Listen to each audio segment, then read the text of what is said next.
Este audiolibro transformará la forma en que ves el mundo. Hoy os traemos tropezar con la felicidad. En lo más profundo de nuestra mente habita un deseo persistente. Queremos ser felices. Pero ese anhelo no se limita al presente. Nos acompaña en cada decisión que tomamos, en cada meta que nos trazamos, en cada sueño que tejemos. Vivimos proyectándonos hacia adelante, modelando futuros que esperamos que nos proporcionen bienestar. Y es ahí, precisamente, donde se fragua el error más sutil y frecuente. Creer que sabemos cómo se sentirá el mañana. Porque si hay algo que caracteriza al ser humano es su capacidad de imaginar.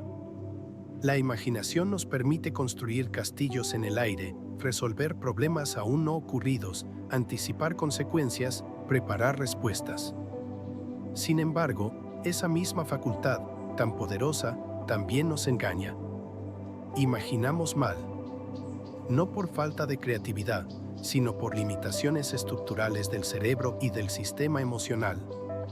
Y esas limitaciones nos llevan, una y otra vez, a buscar la felicidad en lugares que no la contienen y a evitar experiencias que podían habernos transformado positivamente. Esta paradoja, la de querer ser felices y al mismo tiempo equivocarnos sistemáticamente sobre cómo lograrlo, es el corazón de esta exploración. No se trata de una falla de carácter, sino de un sesgo de percepción. Nuestro cerebro, diseñado para la supervivencia más que para la felicidad duradera, filtra, completa, distorsiona y rellena los huecos en nuestra experiencia del mundo. Creemos ver el futuro, pero en realidad lo estamos inventando a partir de fragmentos del pasado y del presente, sin darnos cuenta.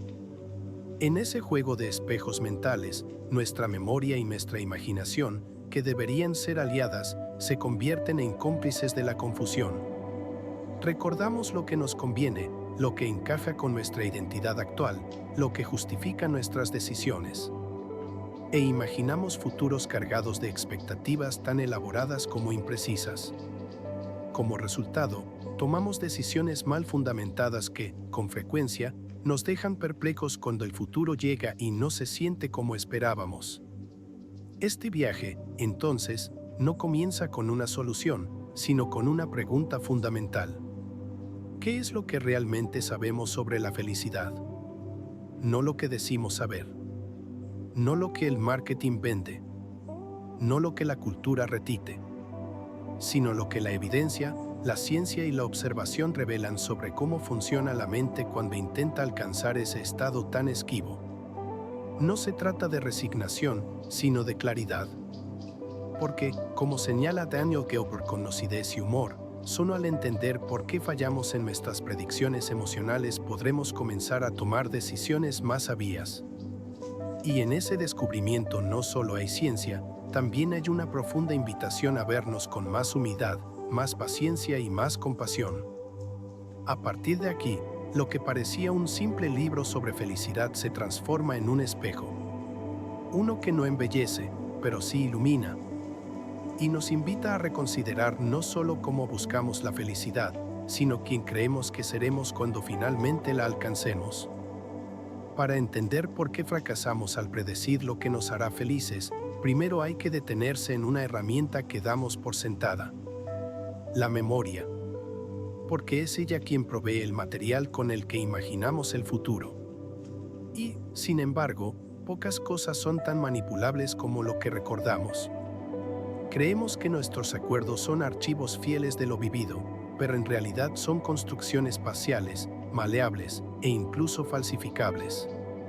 Cada vez que recordamos algo, reeditamos ese recuerdo. Lo hacemos sin darnos cuenta, influenciados por quienes somos ahora, por cómo nos sentimos hoy, por lo que queremos justificar o evitar.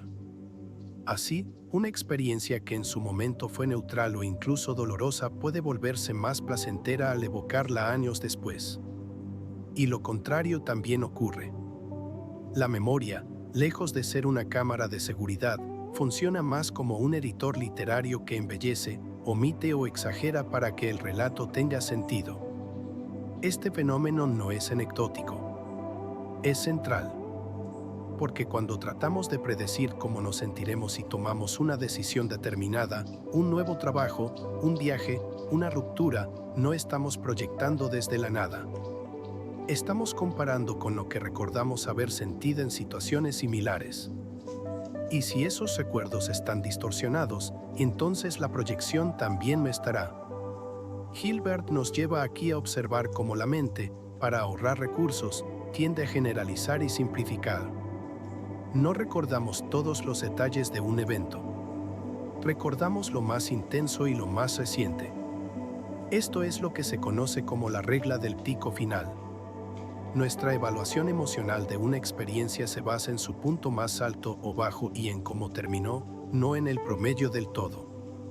Así, una reunión incómoda que terminó en risa puede recordarse como positiva, y unas vacaciones con una sola discusión amarga al final pueden teñirse de negatividad en nuestra mente.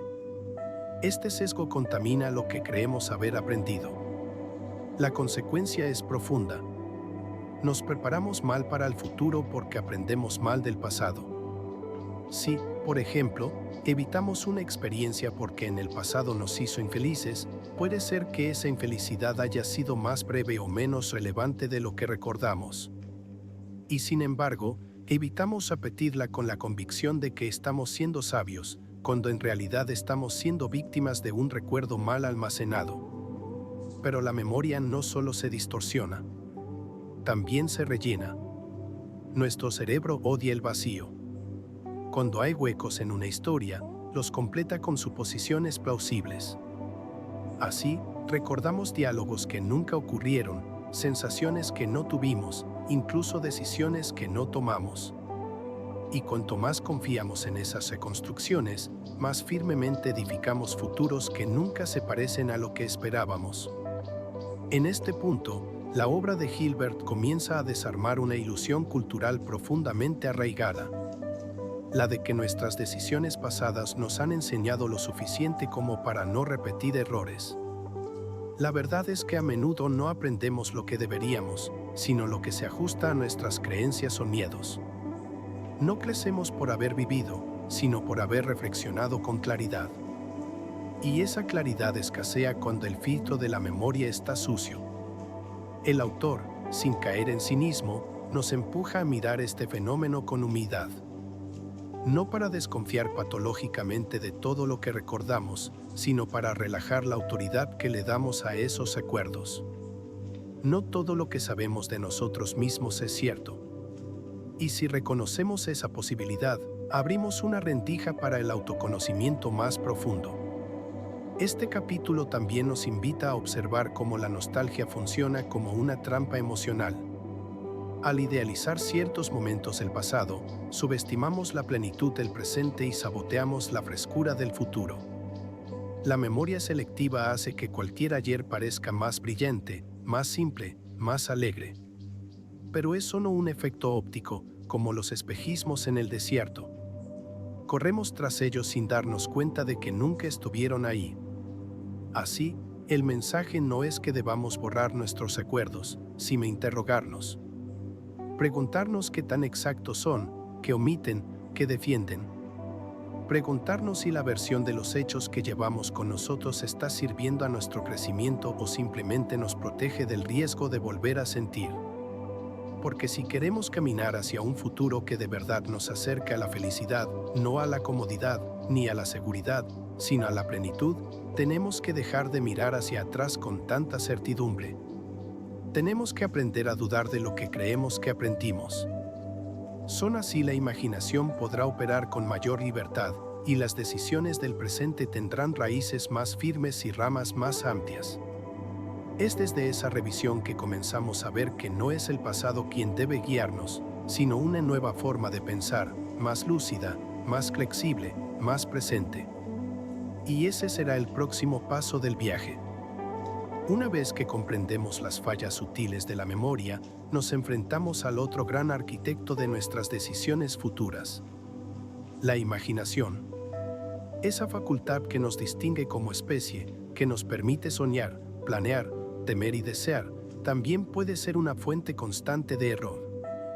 Porque al igual que la memoria, La imaginación no nos muestra la realidad futura, sino una versión editada, sesgada y profundamente influida por el presente. Daniel Gilbert nos sumerge aquí en una exploración fascinante de cómo funciona el acto de imaginar el porvenir. Y lo primero que revela es que imaginar no es un proceso creativo libre y abierto. En realidad, es altamente condicionado por nuestro estado emocional, físico y cognitivo del momento. Por ejemplo, si estás cansado o hambriento, tu proyección del futuro tenderá a ser más sombría o limitada. Pero no nos damos cuenta de este condicionamiento. Creemos estar viendo el mañana con neutralidad, cuando en realidad lo estamos mirando con las gafas de la hora. Este error tiene un nombre en psicología: fijación presente. Se refiere a nuestra incapacidad para deshacernos del contexto actual cuando pensamos en lo que sentiremos más adelante. Así, si hoy estamos frustrados, solemos proyectar un futuro más negativo. Si hoy estamos animados, imaginamos que todo saldrá bien. Pero ambas proyecciones son ilusorias porque no consideran cómo cambiará nuestro estado mental, cómo evolucionarán nuestras circunstancias ni cómo se adaptará nuestro yo del futuro. La imaginación también padece de reduccionismo emocional.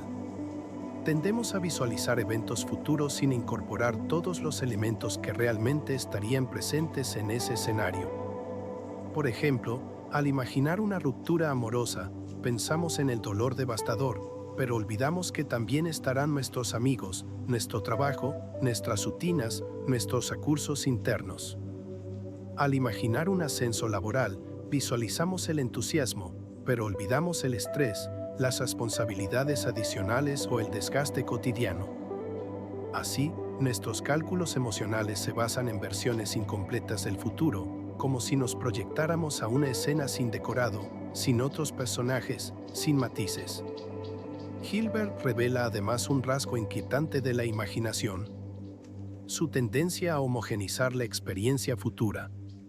Esto significa que sobreestimamos cuánto disfrutaremos o sufriremos algo, y subestimamos qué tan rápido nos adaptaremos a ello. La ciencia ha mostrado que las personas tienden a sobrevalorar el impacto de eventos como ganar la lotería o quedar parapléjico. Si bien estas experiencias generan cambios reales, nuestras emociones tienden a volver a su línea base más rápido de lo que anticipamos. Esta capacidad de adaptación, llamada homeostasis hedónica, es una de las razones por las que la imaginación se equivoca. Simplemente no predice lo bien que nos ajustaremos a nuevas circunstancias. Pero no todos son errores. En esta parte del viaje, el libro también nos recuerda que la imaginación es una herramienta vital. Nos permite escapar del dolor presente, ilusionarnos con lo que aún no existe, experimentar sin correr riesgos reales. El problema surge cuando confundimos lo imaginado con lo inevitable. Cuando creemos que lo que proyectamos es lo que ocurrirá y sentimos emociones intensas por eventos que ni siquiera han sucedido. Este fenómeno no es inocente. Influye en nuestras elecciones más profundas. Elegimos parejas, trabajos, ciudades, incluso estilos de vida enteros, basándonos en cómo creemos que nos sentiremos una vez que estemos allí. Pero rara vez sentimos lo que creímos. Y esa disonancia, aunque común, nos frustra, nos desorienta y a veces nos lleva a conclusiones equivocadas sobre nosotros mismos. ¿Por qué esto no me hace feliz si era justo lo que quería? El libro propone, entonces, una especie de humildad proyectiva. No dejar de imaginar, pero sí dejar de creerle ciegamente a nuestras proyecciones. Ser conscientes de que nuestro cerebro está simulando el futuro con datos imprecisos.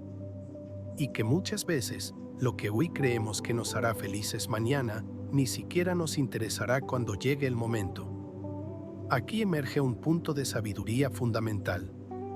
No somos muy buenos prediciendo que nos hará felices, pero sí podemos aprender a tomar mejores decisiones si dejamos de asumir que lo sabemos. En lugar de basarnos en la introspección, Gilbert sugiere algo sorprendente: observar lo que les ocurre a otros en situaciones similares. Es decir, la experiencia ajena, que tanto subestimamos, es a menudo un mejor predictor de nuestra felicidad futura que nuestras propias intuiciones. Este es un golpe para el ego, pero también una liberación, porque al aceptar las limitaciones de nuestra imaginación, dejamos de cargar con la responsabilidad imposible de predecir perfectamente el futuro. Empezamos a vivir más atentos al presente, más abiertos a la sorpresa, más flexibles ante lo incierto. Y sobre todo, dejamos de tropezar con los mismos errores de siempre. Empezamos a tropezar con algo mucho más interesante. La posibilidad real de construir una felicidad no perfecta, pero más honesta, más lúcida y más nuestra.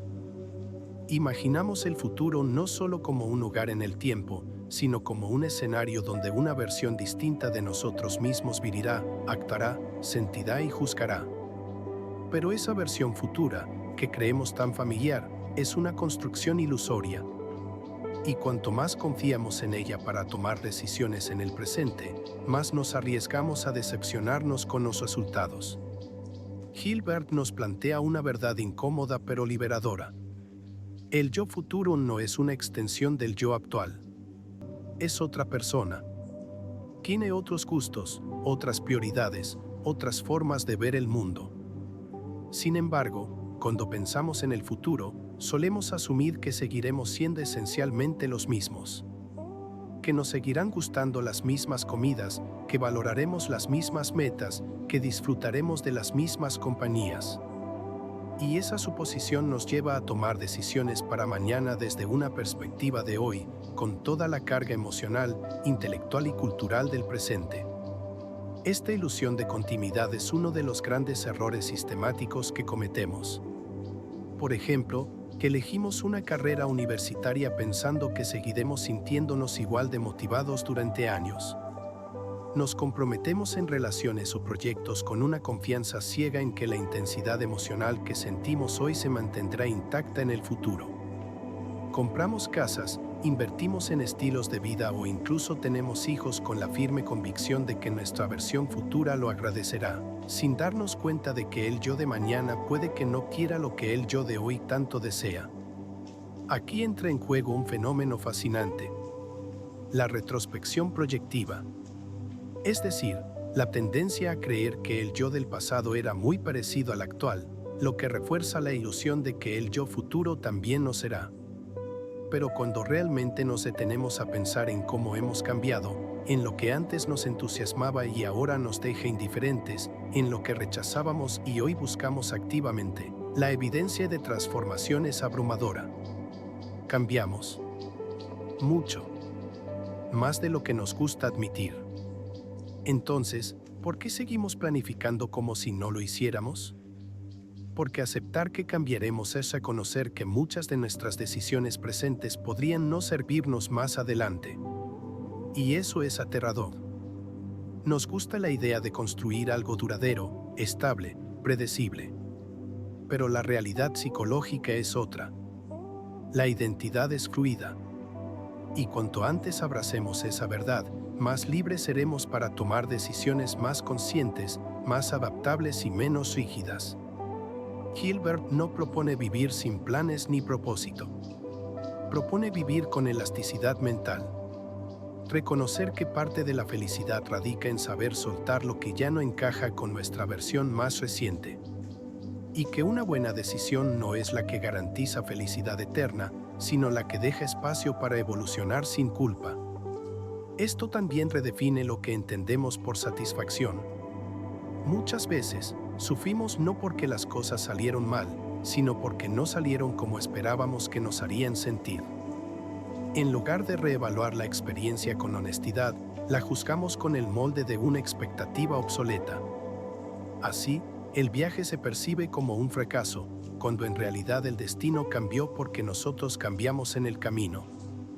Aquí, el libro introduce una herramienta poderosa: la comparación experiencial. Es decir, mirar más allá de nuestras suposiciones y prestar atención a cómo otras personas, similares a nosotros, han sentido y evaluado experiencias que estamos considerando. Porque aunque creemos que somos únicos, La ciencia muestra que las reacciones emocionales humanas ante eventos comunes son mucho más predecibles de lo que creemos. Saber cómo se sintieron otros en nuestras futuras circunstancias puede ser una guía más útil que nuestras proyecciones internas. Esta perspectiva choca con la narrativa cultural del sigue tu instinto, pero no busca anularla. Más bien, propone equilibrarla con humildad intelectual. Porque a veces, lo que parece intuición es simplemente un eco del miedo o del deseo, no una señal verdadera. Así, nos encontramos ante un nuevo paradigma de autoconocimiento. Uno que no se basa en la introspección estática, sino en la observación dinámica de nuestra evolución. Uno que abraza la idea de que ser feliz no es mantenerse fiel a lo que una vez quisimos, sino tener la flexibilidad de redirigirnos hacia lo que ahora, real y sinceramente, necesitamos.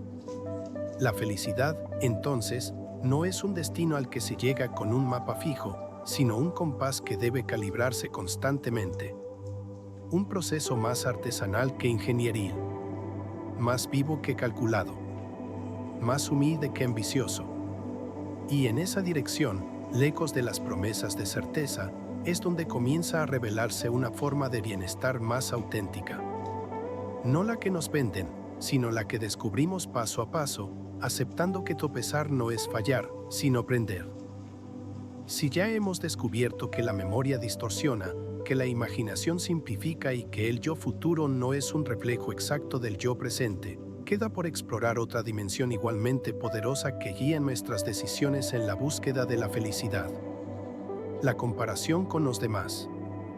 Vivimos rodeados de referentes, a veces conscientes, a veces invisibles.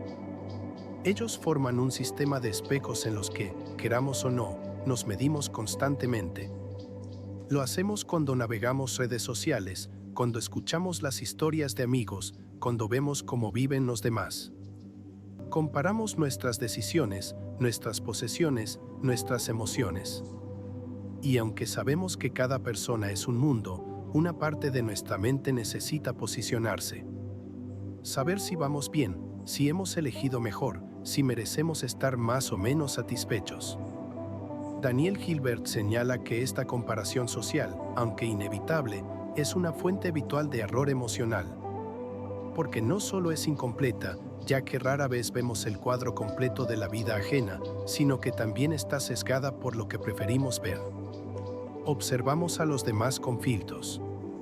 Nos fijamos en lo que encaja con nuestras inseguridades, reforzamos nuestras dudas con las aparentes certezas ajenas y nos creemos historias recortadas que se presentan como verdades absolutas.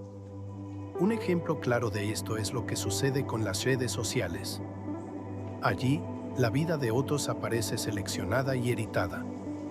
Los momentos felices, los logros, las vacaciones perfectas, las relaciones ideales. Pero rara vez vemos los momentos grises, los conflictos, las dudas, el desgaste. Sin embargo, nuestro cerebro no ajusta esa desigualdad de información. Compara su vida interna, completa y matizada, con la imagen pública simplificada de los demás. Y, por tanto, pierde. Este fenómeno genera una ilusión peligrosa, la de que todos los demás son más felices, que sus decisiones los han llevado a lugares más satisfactorios, más significativos. Y desde esa idea, empezamos a desconfiar de nuestra propia experiencia, a dudar de nuestras elecciones, a pensar que nos hemos perdido algo. Pero lo más curioso es que ese mismo efecto opera en ambos sentidos. Así como creemos que otros son más felices, también proyectamos hacia afuera una versión edulcorada de nuestra vida. Sin mentir necesariamente, omitimos, atenuamos, maquillamos. Así, todos participamos de un juego tácito de apariencias en el que nadie se siente del todo auténtico y todos se sienten un poco menos que los demás. Esta comparación no solo afecta cómo nos sentimos hoy, también moldea cómo imaginamos el futuro. Decidimos qué trabajos perseguir, qué estilo de vida adoptar, qué relaciones mantener, en función de cómo creemos que eso nos posicionará frente a los demás. Y eso nos aleja de lo esencial. Elegir lo que verdaderamente nos aporta bienestar, más allá del reconocimiento externo. Hilbert señala que, paradójicamente, una de las mejores herramientas para tomar decisiones más sabias sobre nuestra felicidad futura es observar cómo otras personas reales han reaccionado en circunstancias similares. No para copiarlas, sino para reconocer que, a pesar de nuestras diferencias, existen patrones emocionales universales. Las personas tienden a sobreestimar cuánto las afectará una desgracia y también tienden a adaptarse mejor de lo que imaginaban. Saber esto no es rendirse a la estadística, sino nutrirse de ella. Esto se relaciona con otro sesgo fundamental: el juicio emocional. Nos cuesta separar el hecho de imaginar algo desagradable de sentirlo como realmente desagradable. El simple acto de pensar en una posibilidad negativa puede hacernos sentir que ya es intolerable, lo cual distorsiona nuestras decisiones. De un mismo modo, imaginar una posibilidad deseada puede generar una euforia desproporcionada que no se sostendrá en el tiempo. Aquí, la propuesta del autor es clara: observar más y juzgar menos. No asumir que lo que sentimos al pensar en algo será lo que realmente sentiremos si eso ocurre. No dejarnos atrapar por la intensidad de una proyección emocional momentánea. Aprender a tomar distancia, a dudar suavemente, a consultar la experiencia ajena con respeto y con apertura. Y sobre todo, recuperar una forma más compasiva de vernos.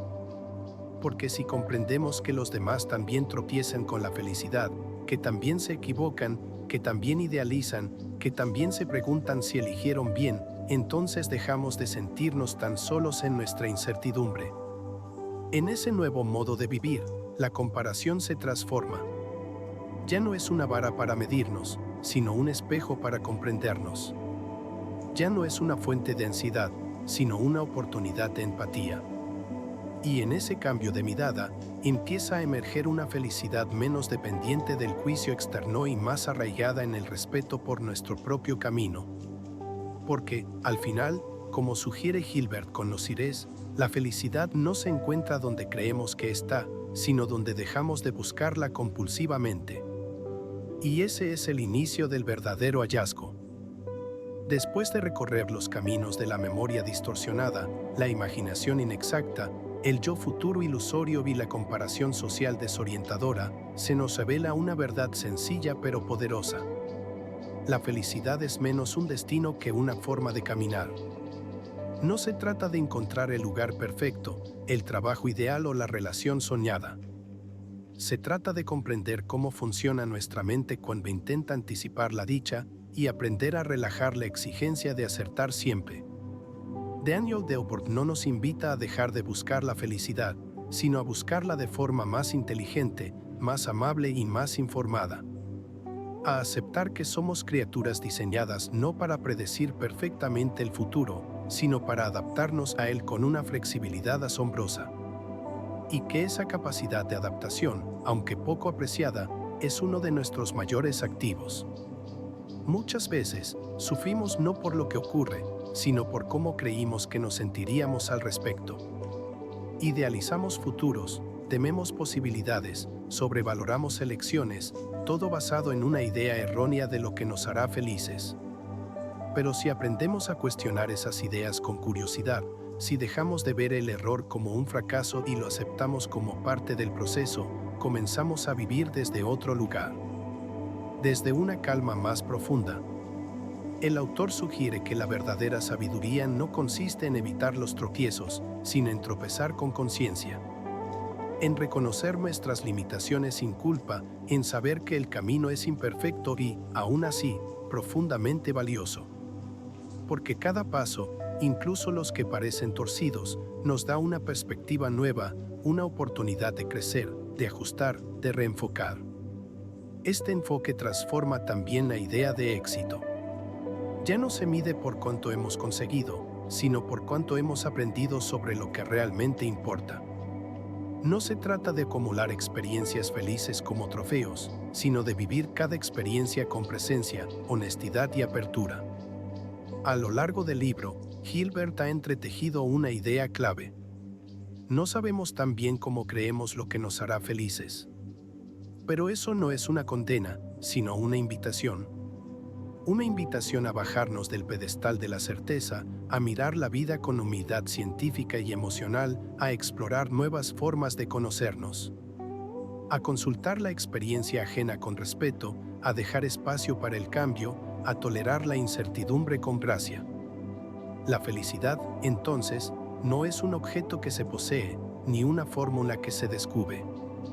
Es una habilidad que se cultiva, un arte que se aprende tropezando, revisando, ajustando. Y sobre todo, estando dispuestos a dejar de aferrarnos a lo que debería ser para abrirnos a lo que realmente es. Quizás, en lugar de perseguir sin descanso una versión imaginada de la plenitud, podamos comenzar a reconocer los destellos de bienestar que ya existen en nuestra vida. No como migajas insuficientes, sino como pruebas de que estamos más cerca de lo que creemos. Y que, si afinamos la mirada, la gratitud y el discernimiento, tal vez descubramos que la felicidad no se esconde en el futuro, ni se pierde en el pasado. Está aquí, en el presente imperfecto, en el acto mismo de vivir con atención, de elegir con menos miedo, de amar con más realismo, de equivocarse con más ternura. Y así, paso a paso, tropezando pero avanzando, nos convertimos no en expertos de la felicidad, sino en aprendices conscientes. Y eso, en el fondo, es lo más cercano a ser verdaderamente felices. Si quieres seguir cambiando tu forma de ver el mundo, suscríbete.